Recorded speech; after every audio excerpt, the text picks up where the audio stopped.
सभी को नमस्कार। आज हम एनसीईआरटी क्लास 9th का चैप्टर नंबर 5 पढ़ेंगे, प्रकृति, वनस्पति तथा वन प्राणी। इससे पहले हम क्लास 6, 7 और 8 कंप्लीट कर चुके हैं। आपने वो लेसन नहीं देखा है तो जाकर देख सकते हो।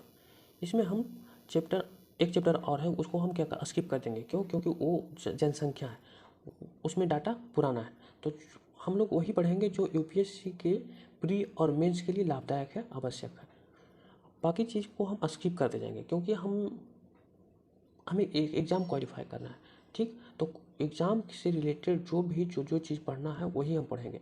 तो जनसंख्या पुराना डाटा को हम पढ़ करके क्या करेंगे, इसके लिए हम नए डाटा जब आएगा उसको हम पढ़ेंगे और वो देखेंगे। तो चलो स्टार्ट करते हैं। अगर जो आपको ये लेसन समझ में आ रहा हो तो लाइक, शेयर और चैनल को सब्सक्राइब करना।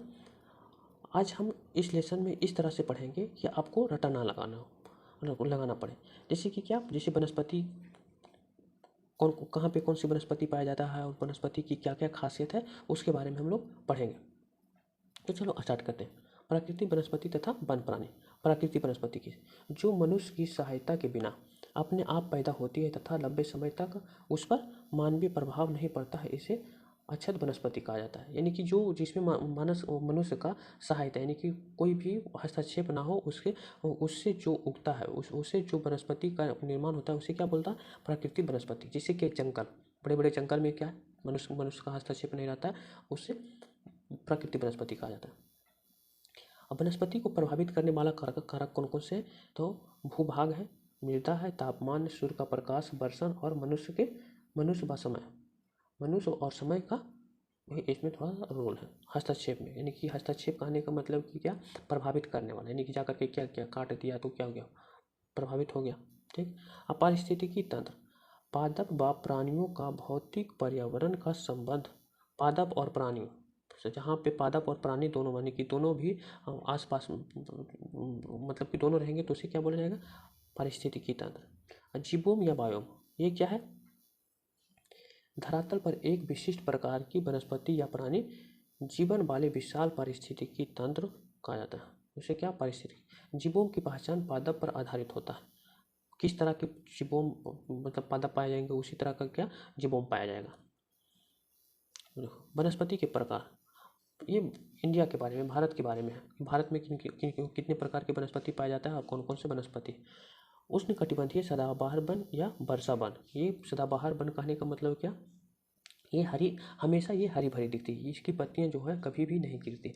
पत्तियां तो गिरती है लेकिन एक विशिष्ट कोई फिक्स समय पे नहीं गिरता है, एक साथ सभी पत्तियां नहीं गिरता। कुछ कुछ पत्तियां क्या झड़ती जाती है और फिर नई पत्तियां उगती जाती है। और बाकी सब क्या है, जैसे कि ये उष्णकटिबंधीय पर्णपाती वन है, जो क्या एक विशिष्ट समय में, यानी कि जब गर्मी का समय पड़ता है तो वो क्या 6 से 8 सप्ताह के लिए क्या करती है, अपनी पत्तियों को नीचे छोड़ देती है। क्यों? क्योंकि उस समय बारिश नहीं होता है तो उसे जल की आवश्यकता होती है। तो जब उसमें पत्तियां रहेगी तो क्या वाष्पीकृत अधिक होगा, निवाष्पीकृत होगा, तो पेड़ क्या हो जाएगा, सूख जाएगा। तो अपनी पत्तियां जो है क्या करते हैं, 6 से 7 8 हफ्ते के लिए क्या करती, गिरा देती है।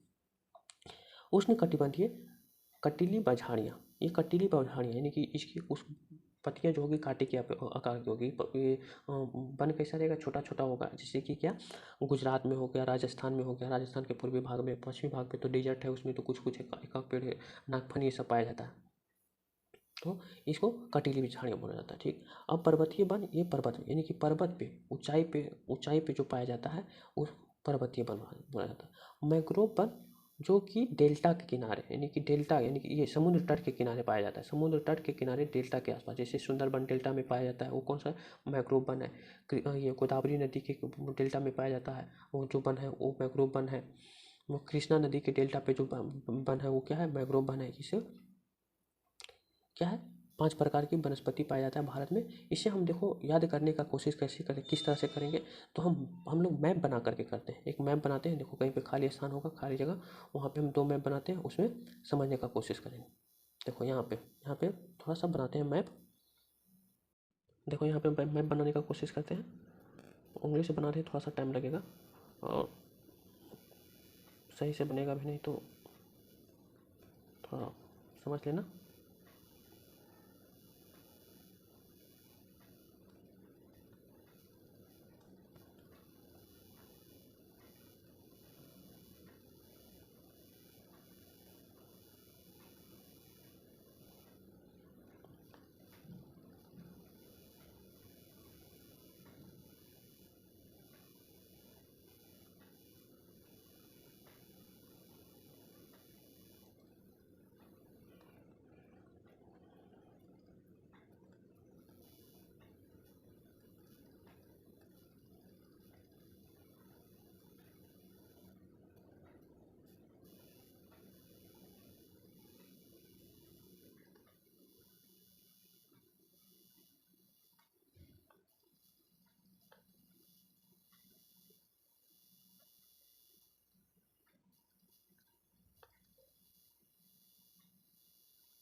काम लायक तो बन गया। इसमें हम लोग समझने का कोशिश करते हैं कि ये कौन कौन से वन कहाँ कहाँ पे पाया जाता है।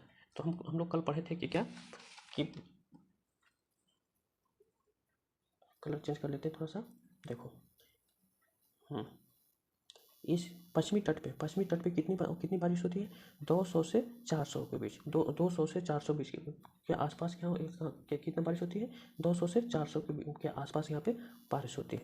ठीक, तो यहाँ पे कौन सा बन पाया जाएगा, फर्स्ट नंबर, यानी कि उष्णकटिबंधीय पर्णपाती, उष्णकटिबंधीय सदाबहार वन। तो यहाँ पे कौन सा बन पाया जाएगा, उष्णकटिबंधीय सदाबहार। और यहाँ पे भी जो लौटती हुई मानसून से बारिश होती है, यहाँ पे भी कितना 200 से 400 के आसपास में बारिश होती है। तो यहाँ पे भी कौन सा बन पाया जाएगा, उष्णकटिबंधीय सदाबहार वन।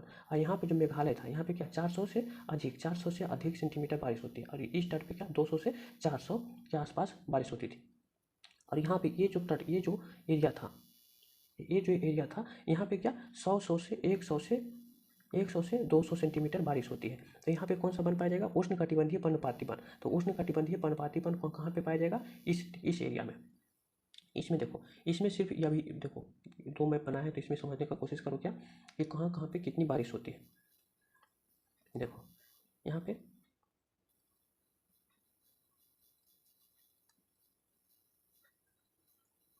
यहाँ पे 100 सेंटीमीटर प्लस बारिश होती है, यहाँ पे 200 सेंटीमीटर प्लस बारिश होती है। लक्षद्वीप में भी क्या होती है, 200 से 400, यानी कि 200 से 400, यानी कि 200 प्लस बारिश होती है। अंडमान निकोबार द्वीप में भी क्या 200 सेंटीमीटर प्लस बारिश होती है। और यहाँ पे जो राजस्थान के तटीय एरिया था, यहाँ पे कितनी बारिश होती थी, 25 सेंटीमीटर, 20 से 25 सेंटीमीटर बारिश होती है।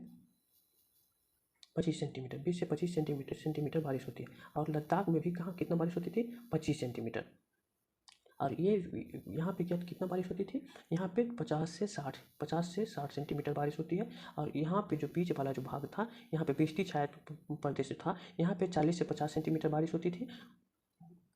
और यहाँ पे क्या 100 सेंटीमीटर, यानी कि 100 सेंटीमीटर, ये जो खाली ये जो डॉट डॉट देखो कर रहे हैं, इस एरिया में कितना, देखो इसको समझने का कोशिश करो। और ये समझ जाओगे तो कभी रटना नहीं पड़ेगा। एक बार वर्षा वाला मैप समझ लो कि कहाँ को किस एरिया में कितनी बारिश होती है, तो दोनों याद हो जाएगा कि कहाँ पे कौन सा बन पाया जाएगा। तो देखो जो डॉट डॉट कर रहे हैं, यहाँ पे 100 सेंटीमीटर प्लस बारिश होती है। तो 100 सेंटीमीटर प्लस बारिश होती है, तो कौन सा बन पाया जाएगा, उष्णकटिबंधीय पर्णपाती वन। उष्णकटिबंधीय पर्णपाती वन में शुष्क, इसमें उष्णकटिबंध, देखो इसमें समझने का कोई, यहाँ पे आप देख लें कि कहाँ कहाँ पे कितनी बारिश होती है। इस पश्चिमी तट पे कितना बारिश होती है, 200 सेंटीमीटर होती है, 200 सेंटीमीटर प्लस। लक्षद्वीप में 200 सेंटीमीटर प्लस। अंडमान निकोबार में 200 सेंटीमीटर प्लस। मेघालय में या असम में कितना होती है, 400 सेंटीमीटर प्लस।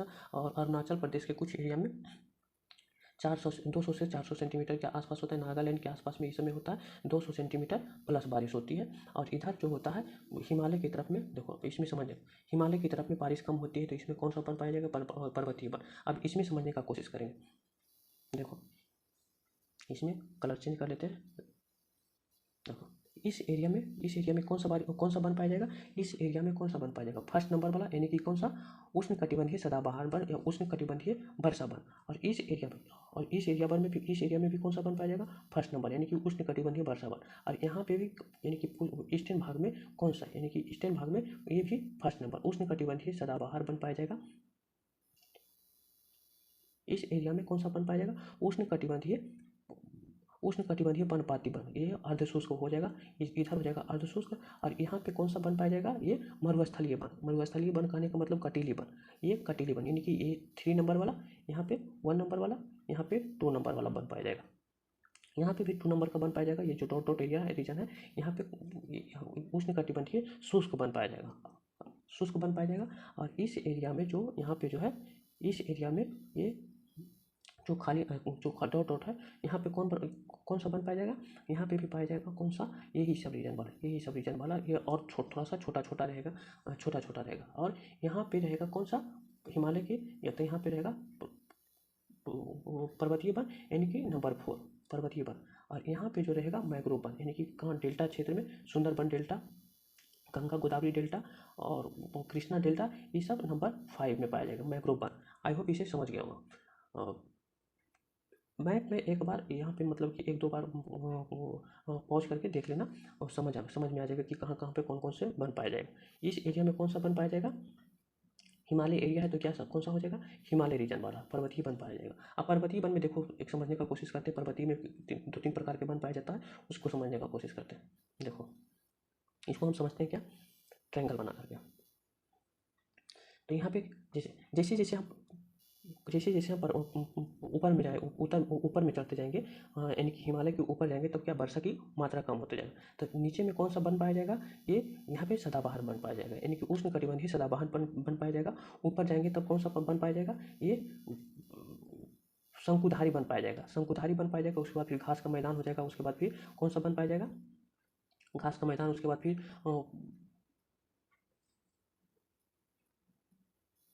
घास का मैदान, उसके बाद फिर क्या बर्फ छादित रहेगा तो वन नहीं पाया जाएगा। यहाँ पे क्या ये सब क्या रहेगा, घास का मैदान रहेगा सारा। ठीक, ये हो गया पर्वत वाला।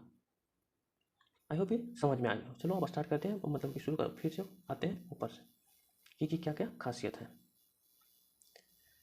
ये हो गया था माइक्रो, ये सब समझ गया था। अब देखो उष्णकटिबंधीय वर्षा वन में क्या क्या खासियत है। ये पश्चिमी घाट में पाया जाता है। अभी हम लोग देखे थे पश्चिमी घाट लक्षद्वीप, अंडमान निकोबार द्वीप, मेघालय, तमिलनाडु के तट पे। अभी हमने देखा था क्या कहाँ कहाँ पे पाया जाता है। ये पश्चिमी घाट लक्षद्वीप में भी 200 सेंटीमीटर से अधिक बारिश होती है। अंडमान में, असम में, मेघालय में, तमिलनाडु के तट पे। तो वहाँ पे कौन सा वन पाया जाएगा, उष्णकटिबंधीय वर्षा वन। और यहाँ पे वर्षा कितना होगा, 200 सेंटीमीटर अधिक, वृक्षों की ऊंचाई अधिक रहेगा। देखो ये क्यों, देखो इसमें फिर क्या क्या होगा। देखो एक वृक्ष है तो इसकी जो जड़ें रहेगी क्या, छोटी छोटी रहेगी, क्योंकि बारिश की पानी, मतलब कि पानी जो उसको अच्छा खासा मिल जाता है, तो मतलब कि सालों भर। तो जब अच्छा खासा मिल जाता है तो जड़ें उतना गहरी नहीं जाएगी। क्यों नहीं जाएगी, क्योंकि ये फिर जब ज़्यादा गहरी चली जाएगी जड़, तो अधिक ये जड़ों को, ये पानी को ग्रहण करेगा, अवशोषण करेगा। जब अधिक अवशोषण करेगा तो इसको उत्सर्जन करने में भी टाइम लगेगा। तो क्या इसकी जो जड़ें होगी वो छोटी छोटी होगी। तो जड़ें बड़ी किसकी होती है, जो मरुस्थल एरिया में जहाँ पे बारिश कम होती है वहाँ पे उसकी जो जड़ें होती है गहरी होती है।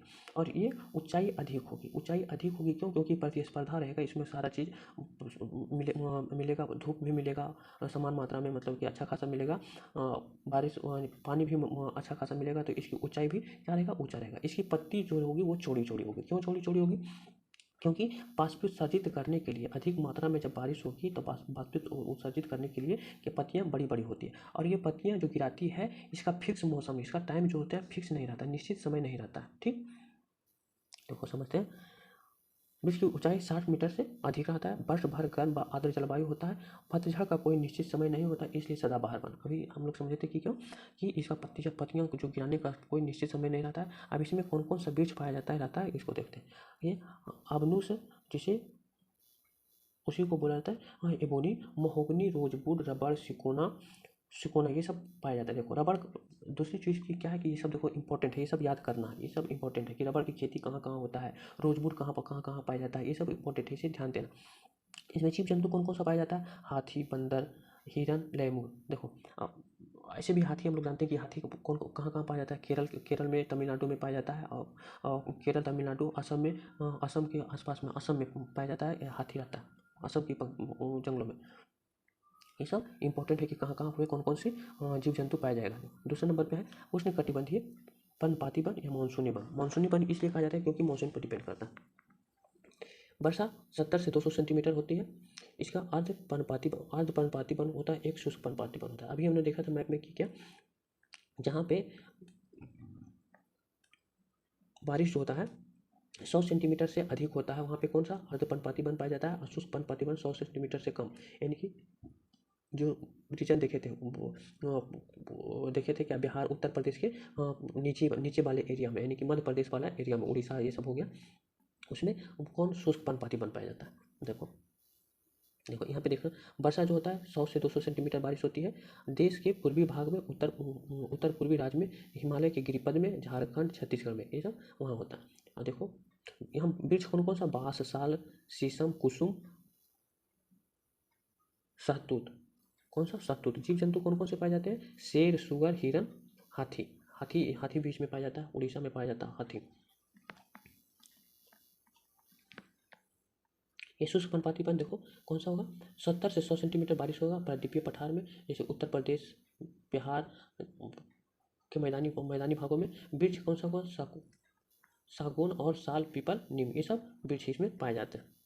देखो तीसरा नंबर पे आता है कटीली वन व झाड़ियाँ। वर्षा 70 सेंटीमीटर से कम हो जाएगा। कहाँ? गुजरात, राजस्थान, मध्य प्रदेश, उत्तर प्रदेश व हरियाणा के अर्धशुष्क क्षेत्र।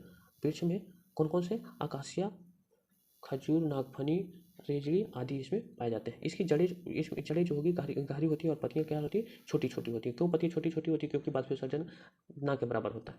जीव जंतु में चूहा, खरगोश, लोमड़ी, गधा, सुअर पाया जाता है। फोर्थ नंबर पे आता है पर्वतीय वन। तापमान की कमी व ऊंचाई के साथ साथ प्राकृतिक वनस्पति में अंतर। जैसे जैसे हम ऊपर जाते हैं तो क्या तापमान में कमी आता है, वर्षा की मात्रा भी कम होते जाता है, तो क्या आ जाएगा? इसकी जो वनस्पति होगी वो क्या? उसमें अंतर आते थे देखने को मिलता है। भूमध्य रेखा से टुंड्रा तक की वनस्पति। यहाँ पे देखो भूमध्य रेखा से देखो, इसीलिए बोला जाता है विश्व में जितने प्रकार के वनस्पति पाया जाता है भारत में उतना प्रकार की वनस्पति पाया जाता है। जैसे कि भूमध्य रेखा से टुंड्रा प्रदेश में जैसे जैसे जाते हैं जितने प्रकार की वनस्पति पाया जाता है, यहाँ पे हिमालय के रीजन में वो सब सारे वनस्पति मिल जाते हैं। यहाँ पे देखो 1000 से 2000 मीटर की अर्ध शीतोष्ण कटिबंधीय वन चौड़ी पत्ती वाले ओक व चेस्टनट वृक्ष पाए जाते हैं। और देखो 1500 से 3000 की ऊंचाई पे मीटर की ऊंचाई पे शंकुधारी वृक्ष पाए जाते हैं। वृक्ष कौन से हुए? चीड़, पाइन, देवदार, सिल्वर फार, स्पूस, सीड। 3000 मीटर से ऊपर घास का मैदान होता है। अभी हम लोग देखे थे क्या कि सबसे पहले नीचे में रहेगा कौन सा? नीचे में शीतोष्ण शीतोष्ण कटिबंधीय या फिर सदाबहार वन पाया जाता है। ऊपर में 3000 के ऊपर में जैसे ऊपर जाते हैं तो शंकुधारी वन पाया जाता है। उसके बाद फिर घास का मैदान होता है और उसके बाद फिर जैसे उसके ऊपर जाते हैं तो अल्पाइन व सिल्वर फर पाया जाता है। पाइन में बर्च पाया जाता है। उसके ऊपर में क्या? हिमछादित रहता है।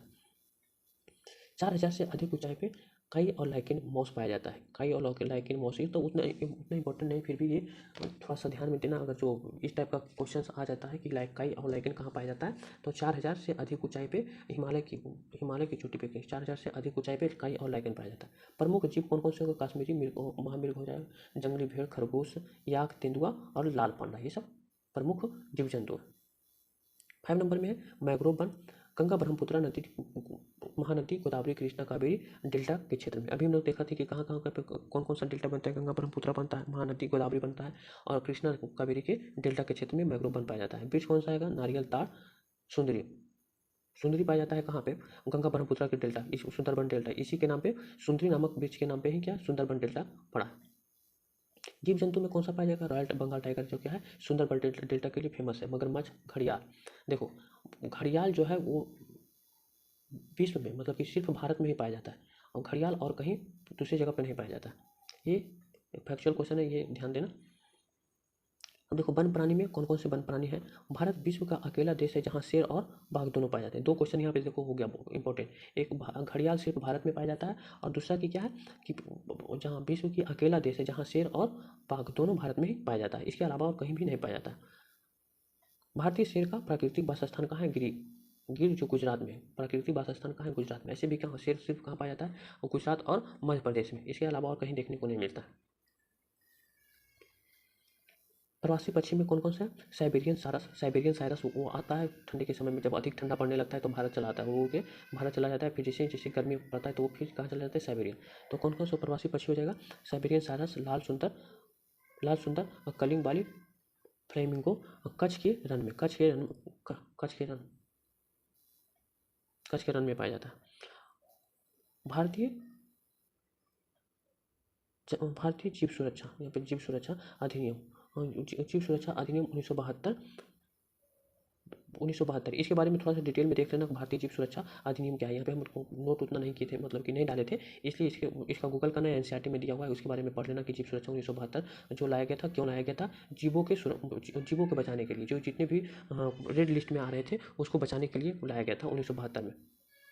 देखो जैव मंडल आरक्षित क्षेत्र कितना? 18। एनसीईआरटी में 18 दिया हुआ, आप बढ़ करके कुछ बढ़ के इसे गूगल करना, देख लेना, उसे नोट डाउन करना। जैसे 2023 में जिसको एग्जाम देना यूपीएससी का, उसके लिए ये इंपॉर्टेंट है, थोड़ा सा देख लेना गूगल करके और उसको नोट्स में नोट डाउन कर लेना।